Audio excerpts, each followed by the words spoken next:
Nous avons quitté le Portugal, mais notre périple se poursuit plus au nord, en Galice, une terre profondément marquée par son héritage celte et son atmosphère unique.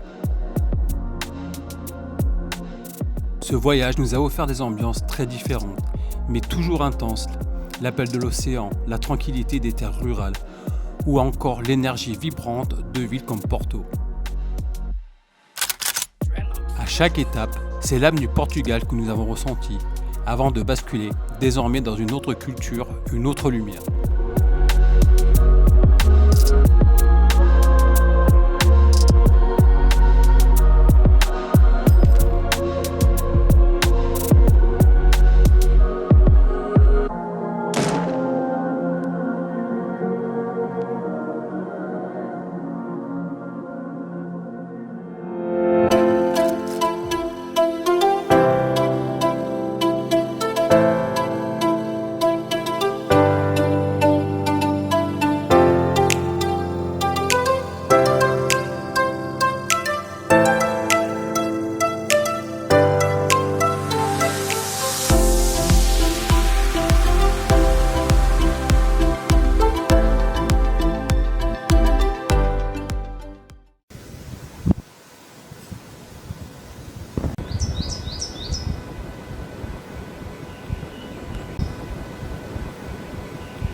Nous avons dormi dans un endroit parfaitement calme, il n'y avait pas un bruit. On a changé plusieurs fois de spot pour trouver le bon, car sur le premier il y avait beaucoup de monde qui venait le soir parce qu'il y avait un bar, et sur le second spot en fait c'était pas mal, mais la route était un peu près, donc on entendait les voitures. On a encore fait 10 km, ce qui valait le coup puisque nous avons dormi parfaitement. Et d'ailleurs ce matin il est vraiment pas tôt, je sais pas le dire, j'ose pas dire l'heure quoi. Alors de temps en temps on profite des tables de pique-nique et c'est assez pratique comme ça, on rapproche le camion ou on a le camion près des tables et puis on fait un petit déj comme ça en sous-bois. Mais là ça se passe comme ça parce que nous sommes en Galice et que c'est très boisé, ce qui n'était pas du tout le cas au Portugal.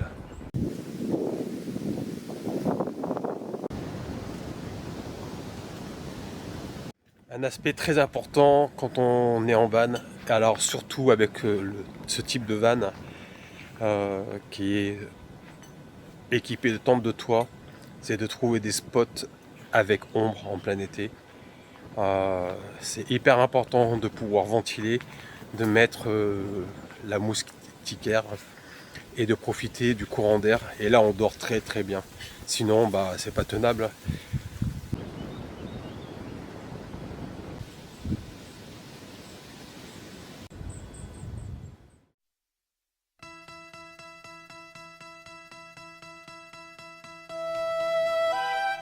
Un château, un reste de château qui est dans la lagune, à l'embouchure d'un fleuve, Torres de Oeste. Mais en fait, je pense que ici, il y a une grande histoire par rapport aux Danois, aux Norvégiens, aux Vikings. Et il y a un petit site un peu sympa au bord de l'eau. Et puis après, on va continuer en direction de la grande baie qui se trouve devant nous.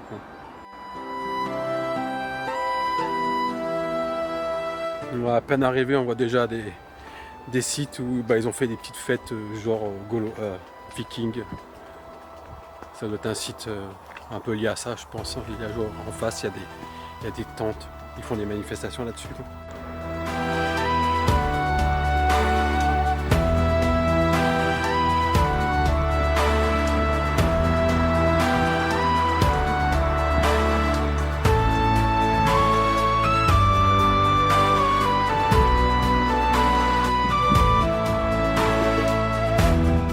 En fait, il y a une immense baie et donc un fleuve qui arrive dans cette lagune, et on peut largement imaginer que la forteresse elle est construite dans l'estuaire, et on voit que toute l'histoire est liée autour des Vikings ici, et donc les invasions diverses, et c'est un site assez bucolique.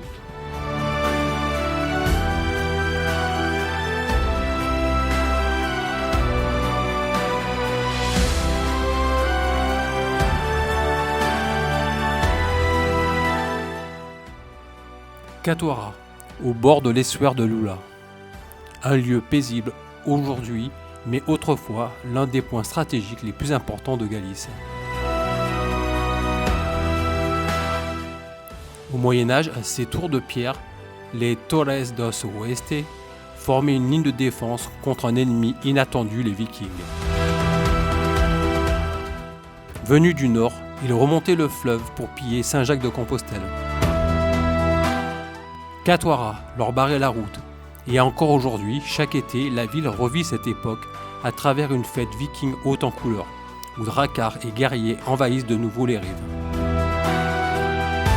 Un lieu où l'histoire flirte avec la légende dans une atmosphère unique. Narc a débarqué, ça y est, il est en Galice. Il y a son bateau qui est à quai.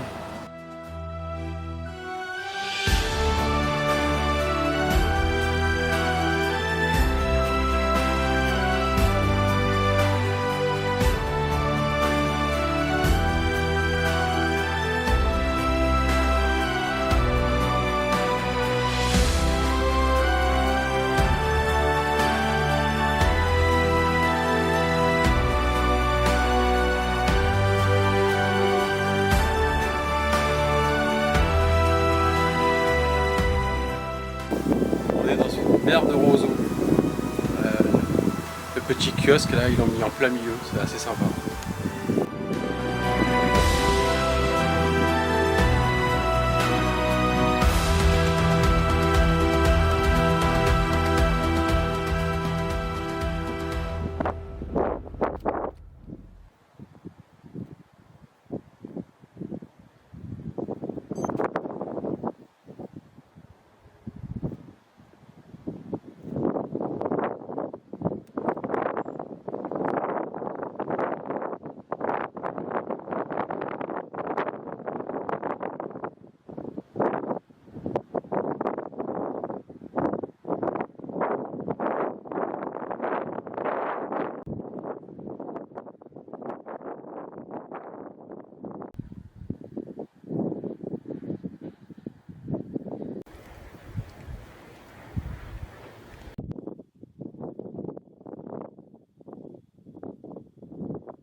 Ouais, comme d'habitude, hein, il a fallu monter à l'endroit le plus haut. Il faut toujours monter à l'endroit le plus haut. Et les miradors ici sont carrément impressionnants. On a l'impression d'être en drone tellement on surplombe les baies. En fin de compte, il y a 400 mètres, hein, c'est pas si haut que ça, quoi. Mais c'est vraiment très découpé la côte et du coup, les miradors sont assez spectaculaires. Wow.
Une fois de plus, les miradors sont nos meilleurs alliés.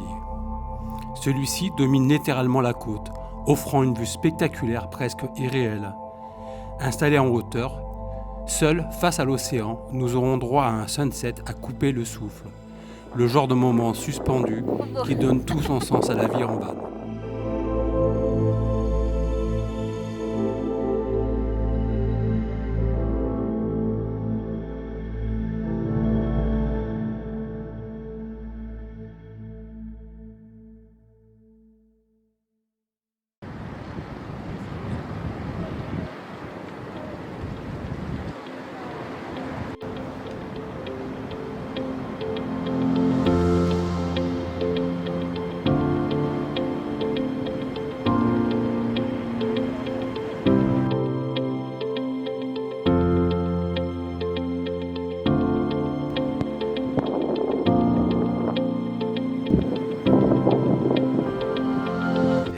on est sur le bon spot. On va faire le tour de la péninsule et continuer notre route en suivant la côte.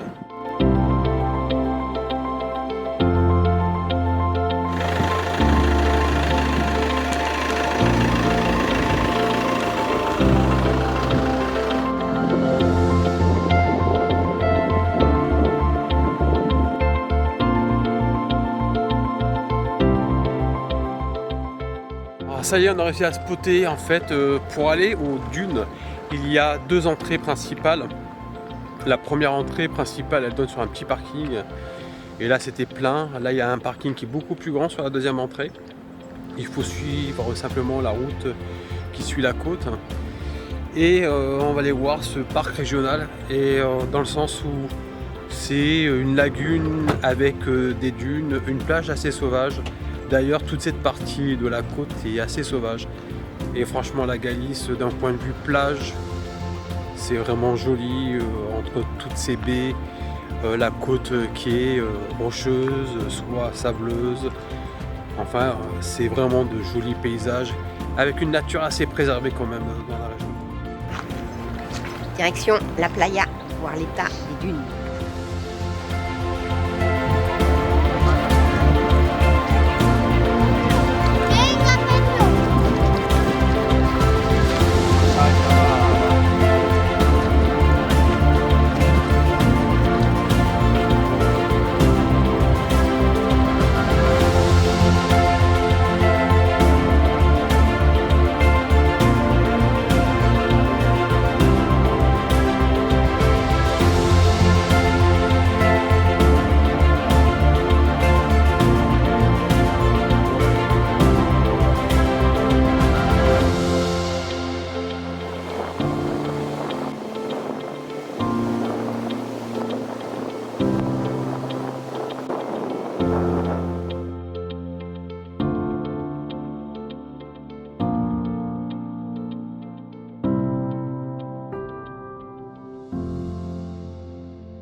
Cette fois-ci, hein, si là-haut ça marche pas, je préviens, je mets dans le tournant. Hein.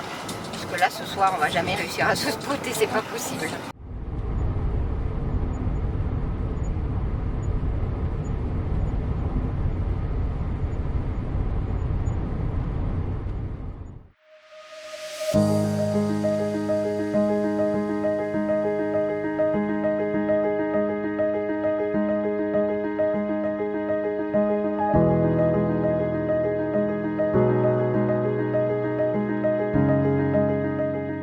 Alors ce soir, grosse galère pour finir par trouver un spot.